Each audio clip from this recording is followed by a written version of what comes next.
Porque, às vezes, eu estou numa sala de aula, estou estudando, tem um ar-condicionado ligado, ou tem alguém falando ali na rua do lado de fora, e aquilo no início me perturba, e depois esse ruído some. Por que eu não escuto mais, ainda que esteja presente? Se eu parar para prestar atenção no ar-condicionado, eu vou escutar que ele está fazendo ruído. Mas eu estava tão envolvido com a aula do professor ou da professora que estava sendo ministrada, que por algum momento esse ruído não se fazia presente na minha cabeça. Como isso acontece?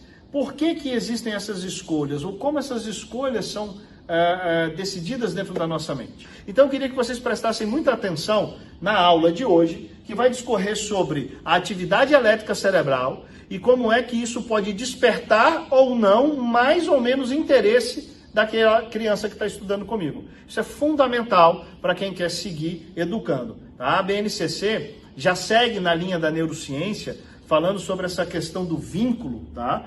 Da cognição, da relevância, do sentimento de pertencimento, tá? E de afeto em relação a quem está ministrando ou está maestrando aquela turma. Ela pede gestão participativa.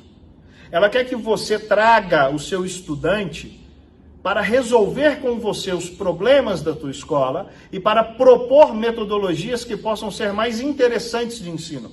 Então a gestão participativa faz com que ele crie um vínculo cognitivo diferente com a escola, com o professor, com o ambiente de aprendizagem. E isso sim se reflete em atividade elétrica cerebral. Isso sim pode facilitar a transmissão de informação pela sua rede neuronal. Isso pode facilitar a formação da memória de longo prazo.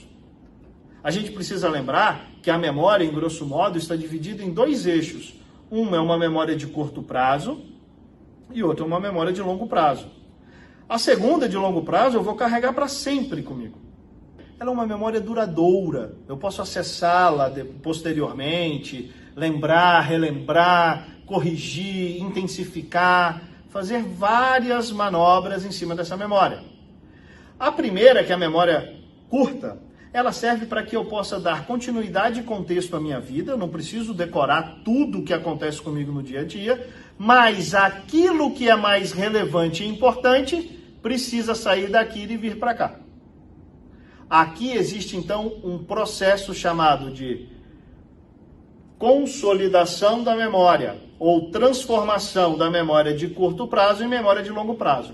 Todo esse evento de consolidação é feito através de sinapses. Então, a informação que corre na memória de curto prazo para o dia a dia, para dar continuidade e contexto à minha vida, ela é feita pelas sinapses, informações correndo.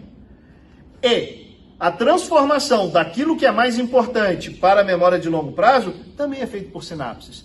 É óbvio que existem diferenças entre essas sinapses. A sinapse para a memória de curto prazo ocorre dentro do cérebro todo. Informações que talvez você nem tenha consciência ocorrem como uma sinapse simples.